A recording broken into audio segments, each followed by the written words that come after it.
Hello, this is Chris Heasley with the Chris Heasley Radio Show. Ken Paxton is quite possibly the greatest attorney general in the history of the United States. He is clearly the greatest attorney general of modern times. Of the recent attorney generals out of the 50 states, it is Ken Paxton that performed at a greater level than any other in the defense of the people of his state. And that is quite a bold statement. But I'd like you to consider just a couple of things. The Joe Biden administration was raining down on the state of Texas, raining down on the sovereignty of the state of Texas with one invasionary legal assault after another. He was on offense, sort of like when Joseph Stalin went after the Ukraine, right? The Ukraine was an independent area, produced its own goods, independent thinking people. And so Stalin just assaulted that part of Russia at that time. It was the same sort of concept with the state of Texas under Joe Biden. Joe Biden does not like Texans. And so he came after us hard and heavy. And it was Ken Paxton that was the 300 at the pass. It was Ken Paxton that stood up to the Biden administration. And what he did is not only did he legally defend the people in Texas in the courts with an incredibly high percentage of success rate, but he went on attack. He sued the federal government, the Biden administration, over and over again, more than any other attorney general in the country. Ken Paxton went on offense against the Biden administration.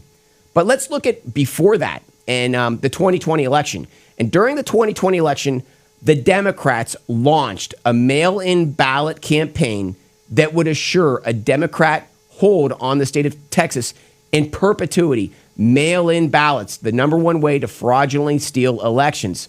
And what did Ken Paxton do? He attacked that whole initiative legally through the courts. In more than 10 courts, all in metropolitan areas in the state of Texas, all in deep blue areas. Ken Paxton went into the enemy's territory, defended the rights of the people of Texas, and defeated the mail-in ballot initiative that was launched on us by the Texas Democrats. And in doing so, he assured us that Beto O'Rourke would not be your governor. Had the Democrats won, Beto O'Rourke would be your governor. And you have Ken Paxton to thank for the fact that Beto O'Rourke is not your governor. So that just gives you an idea of where that man stood. And when you're a man that stands on principles, you will attract an enemy element. And there is no question the establishment rose up to take down and take out Ken Paxton. And it wasn't the Texas Democrats that did it. It was the Uniparty. It was the Texas Democrats along with the Rhino Republicans. And in the state of Texas at that time, we had a group led by 12 Republican Texas state representatives. And they were called the Texas Dirty Dozen. This group, this cabal of Texas Republicans was called the Dirty Dozen. And what they did on a under the radar, underhanded type of way, illegal maneuver, they attempted to impeach Ken Paxton. And when they did that, they didn't realize it, but they stirred the hornet's nest. They stepped on the hornet's nest, and the citizens of the state of Texas came out across every inch and acre of Texas. The citizens rose up to defend their attorney general, and we defeated that attempt to take out Ken Paxton. We had defeated it, but then we went on offense, and we launched a campaign against every single one of those Republican Rhino Texas state representatives who tried to stab us in the back. We pulled the knife out of our back, and we went on attack against them, and we took that Texas Dirty Dozen, and we took a heck of a huge bite out of that group and cut their numbers considerably. And that's where we stood. But you know, the Dirty Dozen, the Rhinos, the Uniparty, they are resilient, and they always know how to fight, live to fight another day. And they certainly did. And there's still some of these Republicans who went after Ken Paxton, who subverted the rights, the interests of the Texans, the people of Texas. Some of these rhinos are still in office, and they're well entrenched, and one of which is a man named Stan Kitzman. And Stan Kitzman is a well-established political figure. He's a guy that you can never depend on. He's a guy that is right a little bit, and then he goes left, and then right, and then left. And, you know, he's sort of always, we can never depend on him. but he is our Texas state representative for HD85, and he is a household name in the state of Texas. But today we have a man who is going to challenge Stan Kitzman in the Republican primary. And we have this man in our studio today, a man by the name of Dennis Geesaman. Dennis, how are you doing today? Real good, thank you. Thank you for having me. Good. And so we have Dennis in our studio today, and Dennis is going to take on Stan Kitzman for the Republican primary for HD85. And so we're here to learn a little bit about Dennis and how he intends to challenge Stan Kitzman. So Dennis, tell me with my opening monologue, did I get it right? Do you have an opinion on that whole affair with Ken Paxton? And is that sort of a motivation for why you're taking on Stan Kitzman? That's a big part of it, but that's just part of a similar trend that's been carrying on for a long time with him. It started out with the impeachment of Ken Paxton, and that occurred just after an election where he had decisively won against George P. Bush, and George P. Bush threw all the same stuff up against the wall, and the voters decided. Ken Paxton had just beat George Bush. Just beaten George P. Bush for Attorney General. Mm-hmm. And all that stuff was thrown up against the wall and did not stick. And then it didn't work in the election. And so my position was, do not negate my vote. I just made the vote for this man based on all the information that was thrown out there in the media. So coming back and trying to negate my vote was just upsetting. But that was just a start. He continued on with Dirty Dozen and a few others. And now we're talking about Stan Kitzman. Stan Kitzman went on and with the Dirty Dozen and some of the others, then to break caucus several times with the Republican caucus to elect the Speaker of the House. A few Republicans voting with all the Democrats, the former majority, to elect the Speaker of the House. Okay, let's slow down because a lot of the viewers do not know this whole story. So first, Stan Kitzman, he played a considerable role in the impeachment effort against Ken Paxton. Yes. Is that correct? Yes. Okay. Yeah. And that was sort of where we first saw what kind of man he is, where the Texans overwhelmingly supported Ken Paxton, voted for Ken Paxton over George P. Bush, a household name in the state of Texas. Paxton won decisively, and then Stan Kitzman plays an effort in taking out Ken Paxton. But then there's step number two, which is he supported another crony rhino figure in the Texas State Representatives Speaker of the House position. Tell us about that. The Republican caucus got together and they wanted David Cook to be the Speaker of the House. And David Cook, I would say, is the grassroots efforts. They support David Cook. He's more of the Freedom Caucus type of candidate. But then all the Democrats and of the remaining Dirty Dozen and a few, including Stan Kitzman, all voted with the Democrats to pick their own Speaker of the House against the choice of the Republican caucus. So the Rhino Republicans, they solidified with the Texas Democrats and got their own guy in as Texas Speaker of the House, and that man's name was what? Dustin Burrows. Dustin Burrows, okay. And then right after that, then they had to set the rules for the House, how the House was going to be run for chairmanships, for funding for each committee, and who committee chairs were. And that was written by a Democrat, a lawyer who used to work for Obama, and the same cabal. So a Democrat wrote the rules for what?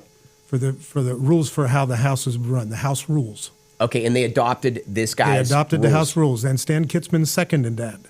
And it was all the Democrats and the cabal of Republicans that broke caucus all voted with that, and Stan Kitzman actually seconded that motion. Stan Kitzman then seconds how the House rules will be, which was written by an Obama leftist, and Stan Kitzman's now essentially endorsing these new House rules that are most likely leftist in nature.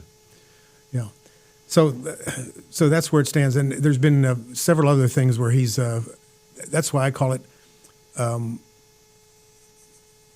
don't feel like I'm running against a Republican running against a Republican. I feel like I'm a Republican in the current state of the Republican Party, which I consider to be a conservative, populist, common sense, running against the uniparty. He's clearly part of the uniparty, the ones that will always go and whichever position is bread is buttered the best. Okay, but if I may say, there's one thing consequential that Stan Kitzman did, a contribution towards the uniparty, towards the establishment, against the people, which is that he supported Dustin Burrows, who is a leftist Republican, in the Speaker of the House position. David Cook was the sort of Freedom Caucus type of right-wing Republican, freedom-centric candidate who all the grassroots was supporting. And Stan Kitzman supported Dustin Burrows, who's the leftist for Speaker of the House. Dustin Burrows wins with Stan Kitzman's support, and then Dustin and essentially Dustin Burrows and Stan Kitzman then allowed Democrats, Texas Democrats, to be chairs of House committees. Is that correct? Chairs of subcommittees, and required that they are deputy chairs of all the major committees. Now, I would just like to explain this. When Democrats take hold, they're all about business. There's no room for the Republicans. They don't give us a little bit of rope. They don't give us any slack, right? They come hard and heavy. So, of course, when we win, the Freedom Caucus type of Republicans, the liberty-centric Republicans, are saying, no, we will do the same. We're in it to win it. We want to end this game. The Democrats are lawlessness. They're doing everything to negate the rights of the people of Texas. And Stan Kitzman and Dustin Burrows say, no. We're going to let the Democrats still have a play in the game. It's sort of like a WWE skit, right? You can never let the bad guy win because then the show's over. No, we gotta let him, get a second breath of air so he can come back for another round and we can keep selling tickets. That's what it seems like to me.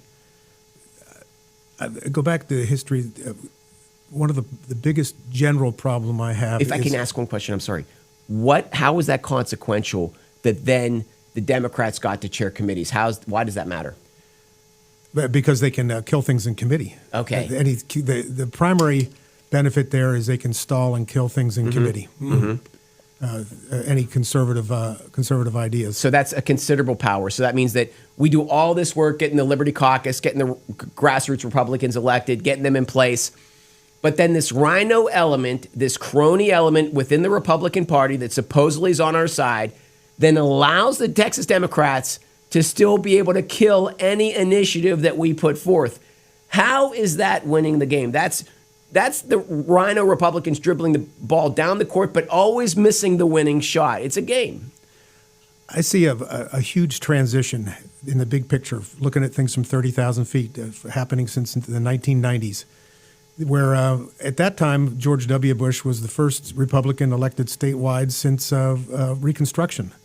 So he had a need to reach across the aisle with Bob Bullock, who's probably more conservative than George W. Bush was, and reach across the aisle, hold hands, and sing Kumbaya. But that transition has continued. We're not in a static state. The Democrat Party has kept moving further and further and further left, and you can see where they are just based on events that have been happening in the last week or so. All the events with the assassination of Charlie Kirk and 14-time criminals going out and slicing up a passenger on a bus or in light rail. We're at a point now right now where we cannot compromise with the left anymore. You compromise once, you meet them halfway. You compromise twice and meet them halfway. You compromise the third time, you're in their lap. We can't do that. It is as if the Russian philosopher and novelist Ayn Rand would say, when you do a deal with a thief, the thief always wins. You never compromise with evil. And the left is showing their hand when they're celebrating this vicious murder of an American hero, Charlie Kirk. At that point, we know where they are in the game.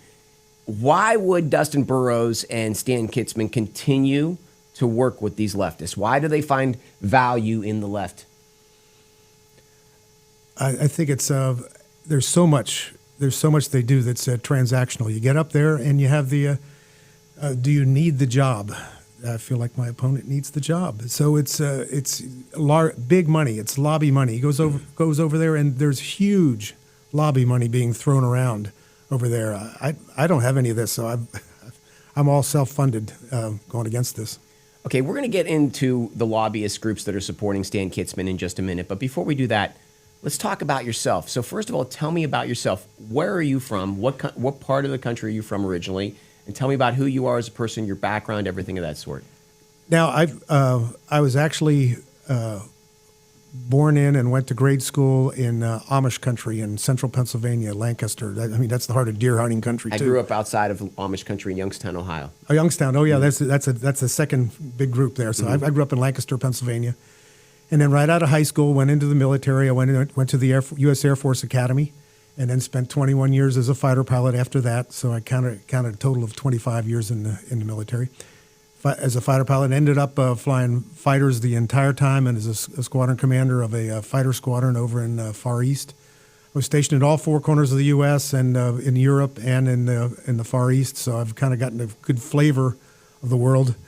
And then during that time, I also married my wife, who was a veteran, and we after we got out of the Air Force, we settled in Flatonia, Texas, small town Texas. We run a cow, calf, and hay operation.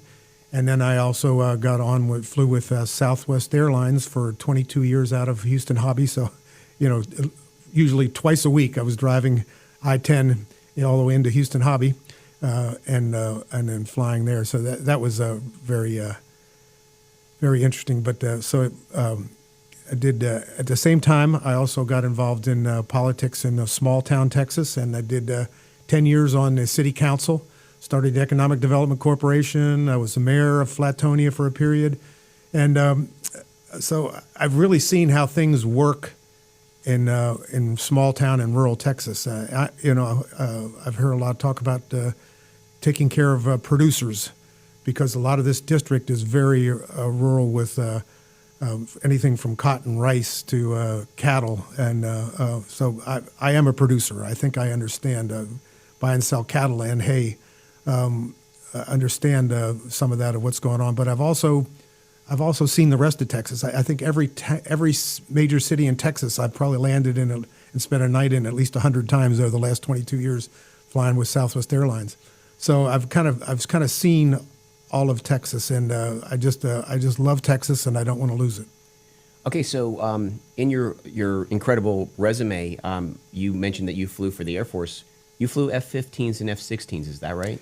I flew the old 1950s technology F-106, which is a delta wing air-to-air airplane, and then for 9 years, and then I flew the F-15 Eagle for 11 years before I retired. Very nice. And you were saying that gives you an aerial view of things. So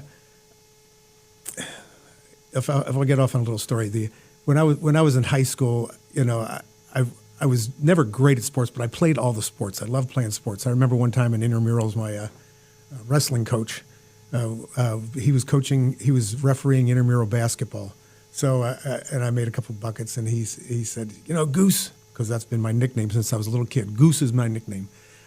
People have called me Goose Geesaman ever since I was a little kid. And it worked good in the Air Force as a fighter pilot too, but I was Goose Geesaman way before Top Gun. So he said, Goose, you're a jack of all trades, but then he kind of said under his breath, but a master of none. And so my knack, though, is to see excellence. And after flying in the Air Force at altitude for 25 years and then flying for Southwest Airlines, I think I've developed a knack of seeing things from 30,000 feet, how they fit together, how they move, and what is the best way forward. So that's what I bring to the table. Very good, very good. So let's step back a minute here. Regarding Stan Kitzman, you said that he has lobbyists that you don't have. Who is backing Stan Kitzman?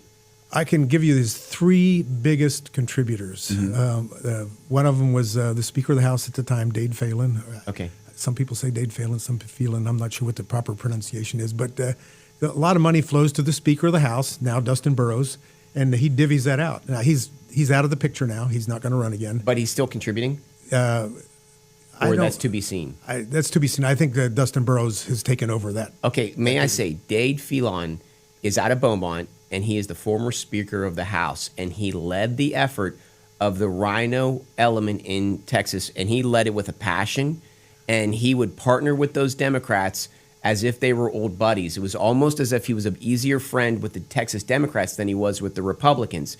And he played a considerable role in attempting to take down Ken Paxton and go against the voters of the state of Texas. That's Dade Filon. Now, we sent him a message, and we in the voting booths, and so he stepped down. He's not. I don't believe he's running for re-election anymore. No. But the other thing about Dade Filon is he comes from a family that's developers, and so he is a rich boy. He's a rich kid, right? Born into money, and he would pass around money in that Texas State House.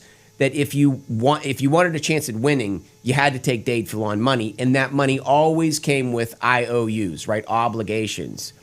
And so now the question is, Dade Filon has stepped down from the public spotlight, but will that money still be going around the State House? Well, it appears that there's a good chance that'll be happening. Even though he's not in the picture, that money will still be happening. And that largely fueled the Texas Rhino element that Stan Kitzman and Dustin Burrows were a part of. Correct. So at least in the previous election cycle, he got over $100,000 from Dade Filon. Stan Kitzman got over $100,000 from Dade Filon. And then the other two entities that throw a lot of money around Austin are Texans for Lawsuit Reform, TLR. They throw a lot of money around Austin. Okay, may I give a little history on Texas Law Firm? Sure. All right, so TLR was a group that originated, 20, 25 years ago for all the right purposes. Our courts were being used in an improper way to support interests that weren't fair in the outcome of our judgments. And so TLR rose up and it received an overwhelming support of support from the people of Texas in that effort. But then once it won that effort, it did win. It defeated that problem in our courts. But then it became an animal in its own right, and it began to support business interests in the state of Texas because it was all put together by businessmen. And so then it began to support business interests and largely the interests of those individual businessmen. They sort of said, well, now we have this movement, this money, we should sort of be rewarded. So that money, so then what happened is the people of Texas began to become resentful towards TLR. And that money, TLR money, is also going to Stan Kitzman. And again, TLR is largely viewed in the state of Texas as corporate interests, not the rights of the interests of the people of Texas, but corporate interests. And that's TLR and Dade Filon are both supporting Stan Kitzman. Okay, go ahead, please. Yeah. So even back in the 1990s, when they first got started protecting small businesses from frivolous lawsuits, it goes right back to the lady at McDonald's getting $2 million for spilling coffee in her lap. Right. TLR was doing the right thing and making sure these frivolous lawsuits went away. For some time they did that. But after 25, 30 years of offices of lawyers in Houston and Austin, they do what lawyers do. They basically they have huge money that they're throwing around right now and that money comes from big pharma and insurance companies who definitely don't want to see lawsuits based on anything that's happening. So TLR's got big corporate money from big pharma and insurance companies, and now it's a political animal. Yeah, and so they've moved from what I considered a good thing to kind of the dark side. The third place that a lot of money is coming from, and Mr. Kitzman has got well over $50,000 in the last election cycle, was from the Sands Corporation. And the Sands Corporation represents gambling interests in Texas. And Sands Corporation, they own the Dallas Mavericks, but they also used to own one of the original casinos in Las Vegas. They've sold that. They sold their interests in Reno. And the only place they have gambling interests now are in Macau and I believe some in Northern Marianas. To me, that's a conduit for Chinese money, in my opinion.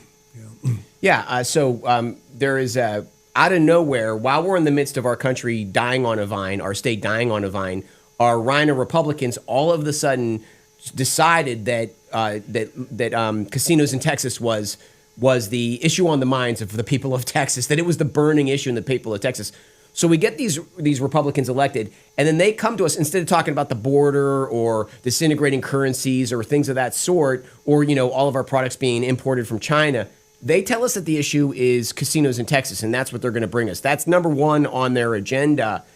And this group, the Sands Group, right? Sands Corporation, yes. The Sands Corporation plays a considerable role in that. And oh, by the way, that group is also funding Stan Kitzman. So there you have the background of Stan Kitzman, who's funding him, where his allegiances align. And so the question now for you is, how do you take out this political animal who is well entrenched in a household name, Dennis? How do you take him? How are you going to challenge that name? Just with getting the word out, and I've hit every Republican Party meeting in all 6 counties multiple times now, and gone to Lions Club meetings, to fundraisers, fire department fundraisers. I've been to every church picnic, and like I said, I traded in my old dirty brown ranch truck for a new Chevy Silverado for something reliable, and I've had it for a month now, and I'm just about to hit 6,000 miles in the last month. So I'm on the road trying to get the word out, and I've had absolutely, totally positive reception at that level of people that are engaged and people that know what's going on. It's just hard for me to tell how well it's going to filter down to the lower level. But I've hired out of my own pocket a consultant who's going to help me with some text messaging and direct mailing, though. Okay. Well, it's a David versus Goliath effort, and it's grassroots. And, we've seen that the money does not defend ideas, or money does not beat ideas, defeat ideas. And so largely we see this rhino element. It is a time for change. It's a ripe opportunity for the right things to happen. And we're seeing this rhino element lose to ideas, lose to better ideas, no matter how much money they have. I think Americans, Texans, are sort of smelling a rat and finding out that there's better solutions. So it's a very interesting time. One of the things you said is your driving issue in your candidacy is the difference between the Austin swamp and rural Texas, the difference in values and interests and priorities between the swamp that is Austin, Texas, versus all of the small town country people in the state of Texas. What do you mean by that? And that's where I think I've gotten some advantage of living, working, operating in the government in small town Texas, working with the school system, versus living and operating in a larger town. So this district is very rural. It's the largest city in the district is El Campo. Okay, real quick, it's HD85. HD85. Okay, give us.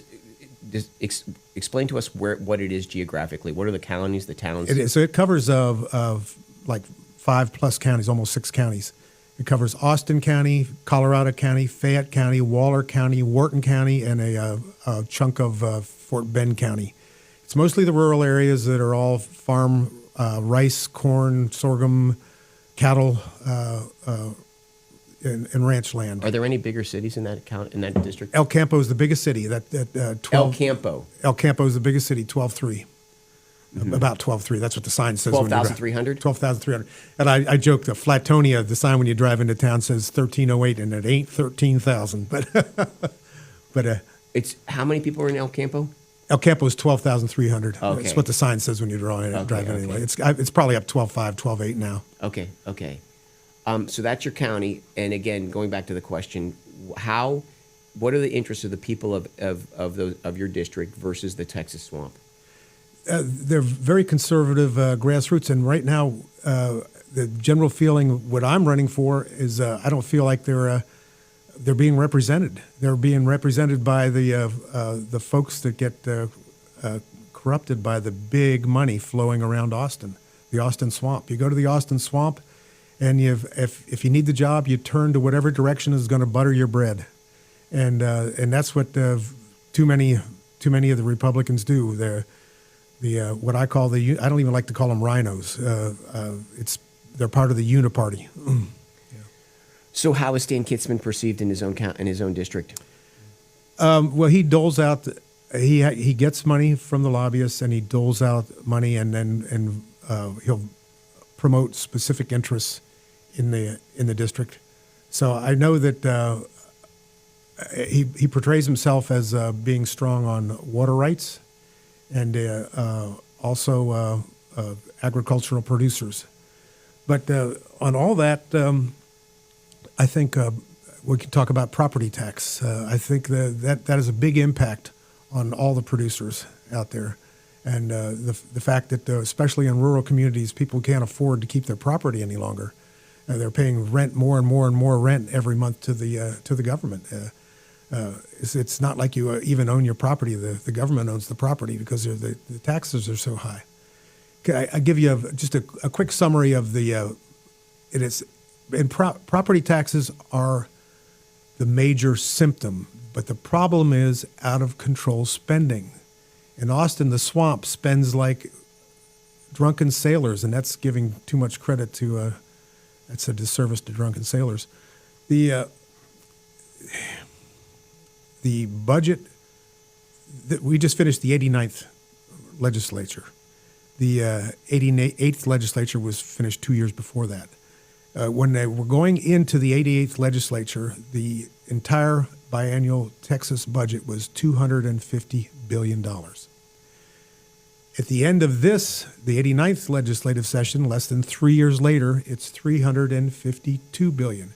So that's an increase of 40% in 3 years. This is unsustainable. We can't live like this.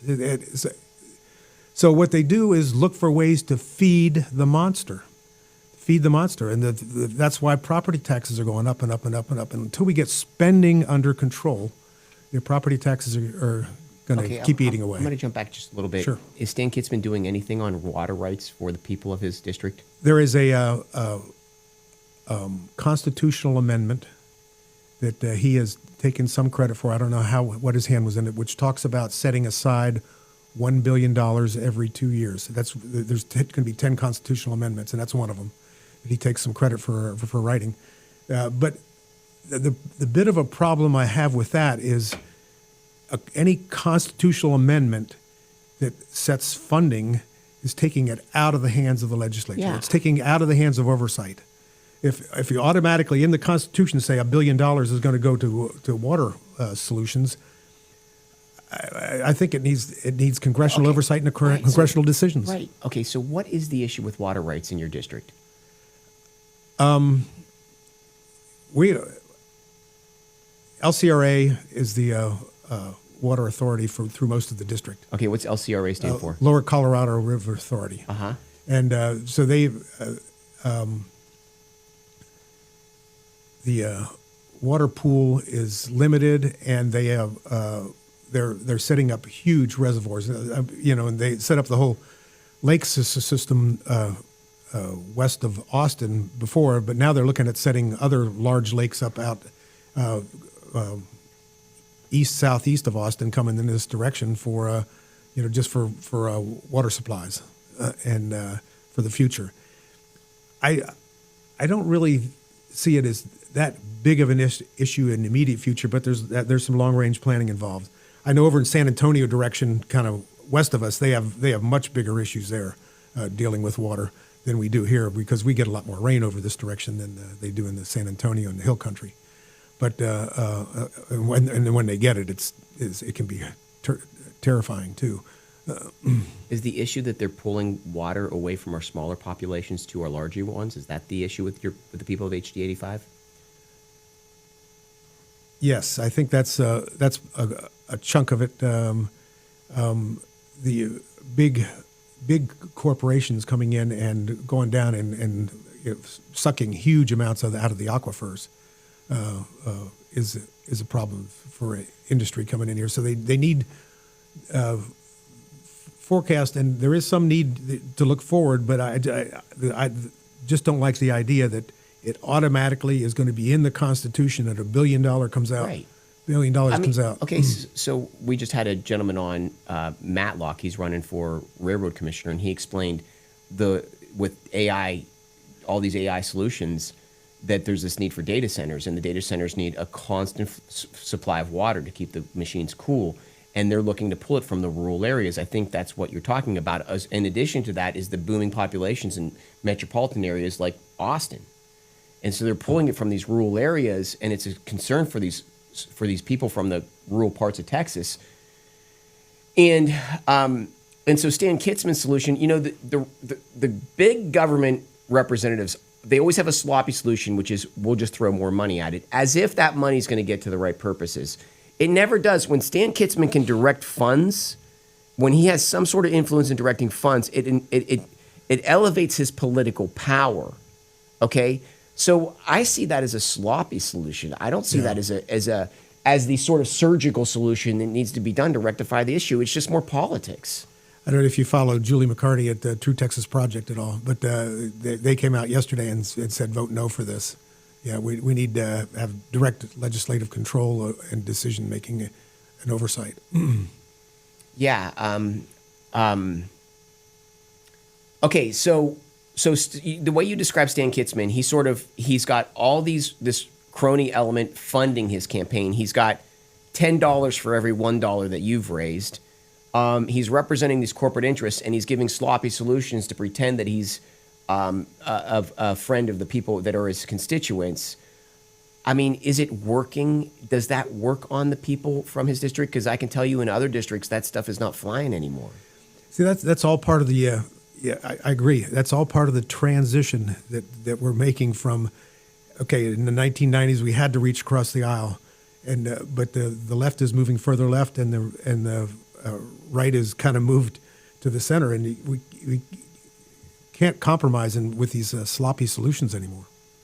So I'd like to take a second and mention our featured product. Our featured product is the X39 patch, and this patch is photolight therapy.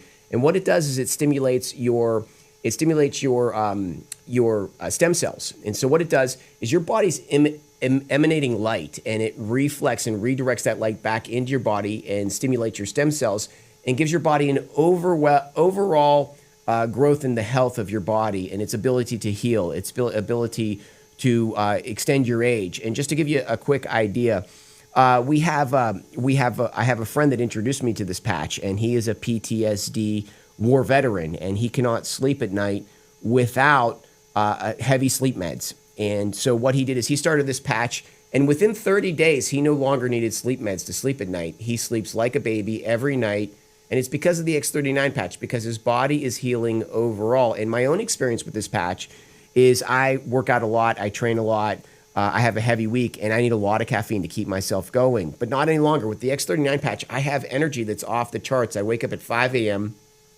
spring out of bed, sharp as a tack, working on sophisticated projects, no brain fog, and my day goes from there. I don't have any downtime. I don't have any daytime crashes. I'm not sleepy behind the wheel, and I don't need any caffeine. And then in addition to that, when you get past 40 years old, for men, a lot of times our bladder has increased pressure on it, and that means that we have to go to the bathroom constantly.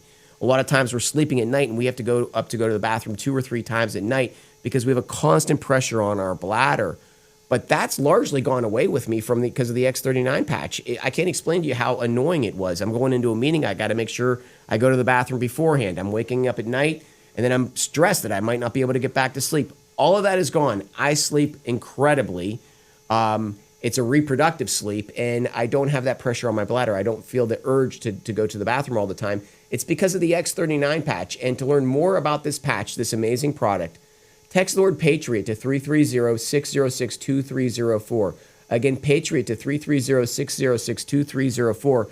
And when you text that word Patriot to that number, you will qualify for a 30% discount on the X39 patch. So check it out, the X39 patch. Okay, great. So let's see here where we were. Okay, so we kind of have a good idea of where he stands, where Kitzman stands. What is the state of lobbying in Austin today? How effective and influential is the lobbyist power in the state of Texas? I think it's very influential. It's similar to national level, and what it seems to happen, and I've gone and watched some legislative sessions, and seems to happen is whoever is whispering in the ear and offering a good deal, that's where they'll turn. So that's why I like to say they'll turn whichever direction their bread is buttered. And I'd like to keep asking, it says, where is your anchor? Where is your anchor? You have to have an anchor somewhere. Some people will throw the anchor in a good place, some people will throw it in a bad place, and some people will never throw down an anchor.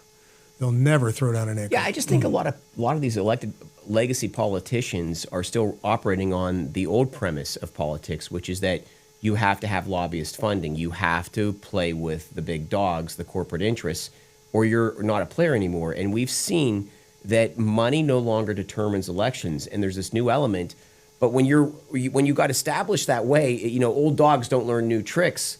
And I feel like guys like Stan Kitzman are just sort of like operating off of that old platform and praying that it gets them through the next election, when really today is a different day. One of the things that you mentioned was you called it taxpayer-funded lobbying. Can you tell us what that is? That along with school choice is something that people have a different perspective if you live in a rural community versus a city.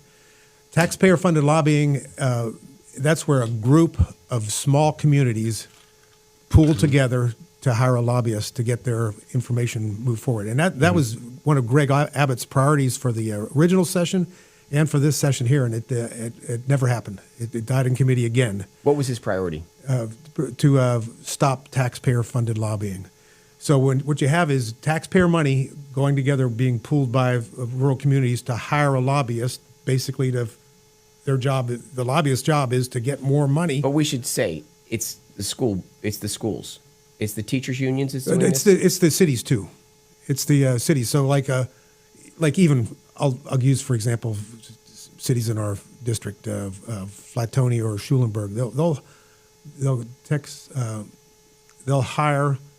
They'll pool together. There's groups that'll pool together to hire a lobbyist who goes to Austin to lobby for a specific cause, and in most cases that cause is something that's coming back to cause higher taxes.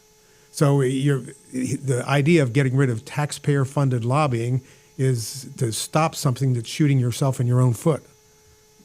Does that make sense? Okay, I'm sorry to ask the question again. So, apologize. So you said it's cities too. When you say cities, are you talking about the teachers' movements within cities? No. For example, the Texas Municipal League. That's one of the groups that lobbies for small towns. And you can make an argument both ways. For small communities, they say we need that because we can't afford. Little town of Columbus can't hire. We can't hire a lobbyist to go speak for us over there in Austin. So we have the Texas Municipal League who's speaking for small communities. So that's one of those things that it looks different if you're in a small community who needs somebody to speak for you in Austin versus if you're sitting there in Austin trying to hold down tax rates. The lobbyists, when they go there, they're looking for to have increased funding that's going to result in increased tax rates. Okay, so what kind of groups would go there that's a taxpayer-funded group that would want to raise tax rates? Texas, for example, Texas Municipal League that is looking for higher standards on or more requirements for policing. But it can also the school systems can also do it too. But I've just seen it personally from the city level. But the school, they're funding a lobbyist to go over to raise more money out of taxpayer money. So you're actually paying for. Okay. Now you're getting to the key point. Okay, that's where Greg Abbott's issue is. They're using taxpayer money to fund a lobbyist. That's right. Taxpayers' money to fund the lobbyists who are asking for more taxpayer money. It's just like a vicious circle. Okay, so let me again just try to understand the scenario. It's my first time hearing of this. So a group is lobbying to use taxpayer funds to hire a lobbyist to raise taxes on the people. Right. So give me an example one more time of a group that you would lobby to use taxpayer funds to fund a lobbyist. It can happen both in the school system and small towns and counties. Okay, but one example one more time, please. You can repeat what you said. One more time. For example, in an ISD to just get more monies for the schools, or for. So, for example, an ISD creates a group called, for example, Teachers of Such and Such County, or something like that. Yeah, they have big lobby groups for the municipalities. They have the Texas Municipal League. For big municipalities, the Texas Municipal League. Okay, go ahead. They go and get more money for just something nebulous like economic development. And they go fund for nebulous things like economic development. Yeah, like economic development. Yeah, or I can't think of another example. I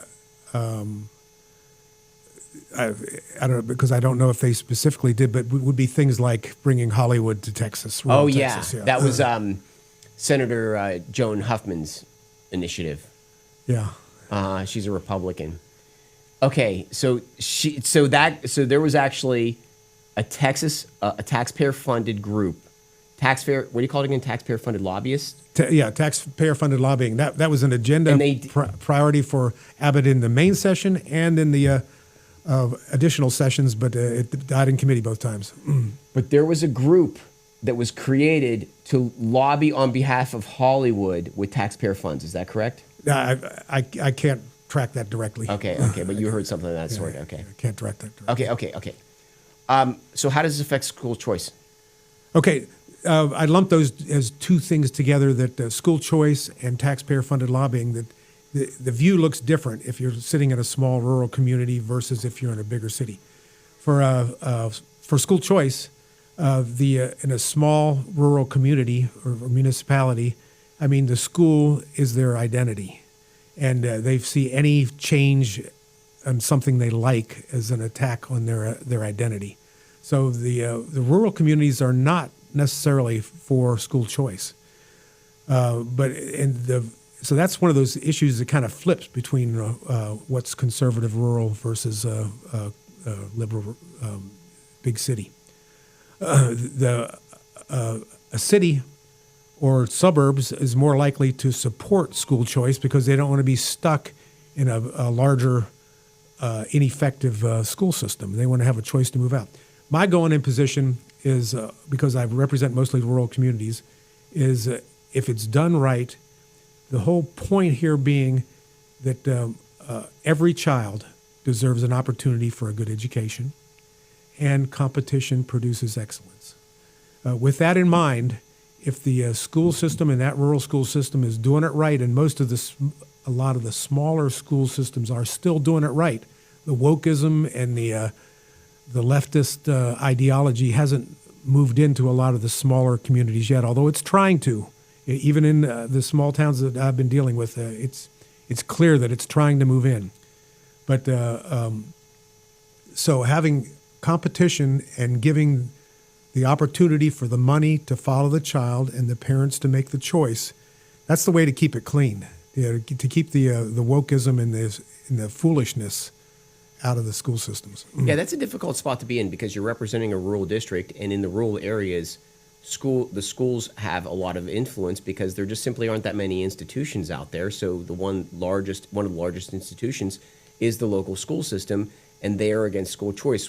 And you're in that position while at the same time, Greg Abbott and the Republicans across the state are calling for school choice. And if you don't get in line with that position, it's going to be a problem within your own party. It's a difficult spot to be in. Yeah, so that's why I see that similar to the taxpayer-funded lobbying. The smaller communities feel like, well, I need that to have a voice in Austin, and but in the bigger picture, having taxpayer money going to try to get you to pay more taxes doesn't make sense. So what is your position on taxpayer-funded lobbying? We need to get rid of it, yeah. Okay, but again, smaller communities are using taxpayer-funded lobbying in order to go against school choice. In the rural areas are using taxpayer-funded lobbying to go against school choice. Is that correct? There may be some of that going on, but I see them as two separate entities that I was just trying to use as examples of where it doesn't fall straight in line with the conservative rural. The conservative rural may not be for school choice. Conservative rural may want taxpayer-funded lobbying, but the bigger position of the Republican Party and the conservatives and the grassroots in Texas is different than that. So those are two difficult positions. Okay, so one last question for you.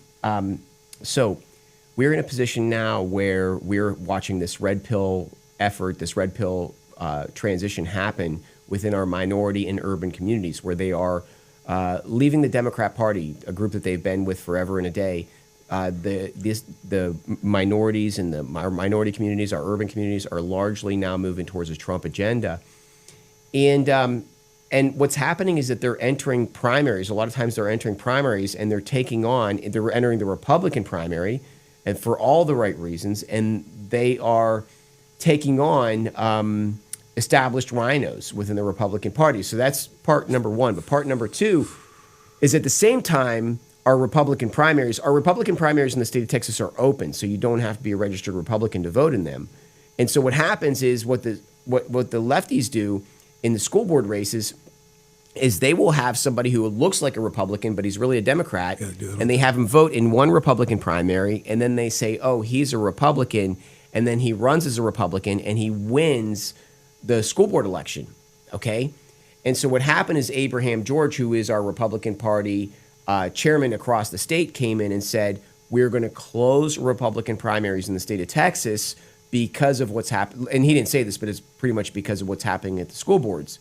But President Trump chimed in on this and went against Abraham George. And I may be getting this with a margin of error, but generally speaking, I believe what happened is that he took a different stance and he said, no, we have to support these other candidates and things of that sort. And Abraham George's response was, Trump, we love you, but stay out of local issues. You don't know what you're talking about.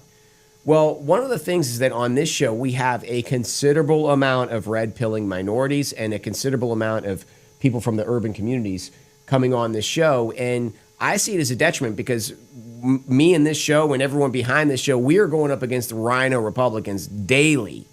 And if those Republican primaries close, we're in a pinch. We got a tougher battle to hoe. But that's the issue of the day summed up in a minute. I support Abraham George in all areas, but I'm man enough to have a gentleman's disagreement on certain things. But with that being said, Dennis, you're in a heated primary, and these very pointed issues are coming at you. You're in the hot seat. Where do you stand on primaries, open or closed primaries? That's really a tough call, but in the perspective of the long-term shift that's happening that you mentioned, Trump won by 14 points in Texas this time because a lot of the Hispanic community came over and voted for him. And was it at 7 out of the 9 counties along the Rio Grande that were traditionally blue flipped to red this time, and the other two were close. So we're in a period of transition. Trump is the ultimate manager of trying to deal and come up with a good deal on what's going on right now. Abraham George, I think, he sees where it's going, and so I think it needs to. I think they ultimately need to be closed. We'll see what comes over from the Democrat Party to the Republican Party, and make that decision. The problem is the reasons we had a lot of these rhinos or uniparties come on board this time is because of the Democrats coming over to intentionally to support the weaker of the two candidates. Well, yeah, and they've certainly taken a bite out of our momentum at the school board races. The Democrats have done an incredible job at the school board races in winning elections, taking positions away from the Republicans, and it's been a slow to our momentum. But at the same time, Republicans are still in offense. And, the age-old adage is one step forward, 2 steps back, but I really see our movement, the liberty movement across the country, being 2 steps forward, 1 step back. So these are incredible times. Dennis, we're finishing up here. Is there any last things you want to say? No, I was saying my goal in running is I don't feel like I'm running against a Republican. I'm running against a uniparty, and I want to represent the grassroots and not the lobbyists. Very good. Excellent. Well, I wish you all the luck in this campaign. I think it's going to be a campaign for the ages. I think that we're in the showdown between the rhino corporate element versus the people of Texas. It's a David versus Goliath scenario that we're in, and I'm looking forward to it. It's going to be incredible. So on Tuesday's show, we are having a special edition on Tuesday night where we will talk about eminent domain seizure in our Texas country towns. And our toll road authorities are targeting a town called Fairchilds, Texas. And it's the Fort Bend County Toll Road Authority is targeting Fairchilds County, Texas, which is small town USA. It is country town USA. It is farm roads and farm animals and It's a nice little town. You know, the biggest things in Fairchilds, Texas, is Friday Night Football and the county fair. Not much more than that. But the Texas Toll Road Authority now wants to come over there with the heavy-handed government and start seizing lands for a toll road. So this is a big deal in a small town. And even though it's just a small percentage of our population that's being affected by it, they are still Texans. And we are only as strong as our smallest element. And so we need to fight for the rights of Texans across the board. I'm not taking a position on this toll road authority, but we are going to bring the issue from the position of the people of Fairchilds. And that'll be on Tuesday. I hope you can tune in. And again, I want to thank everyone. This is Chris Heasley on the Chris Heasley Radio Show. We'll see you Tuesday night.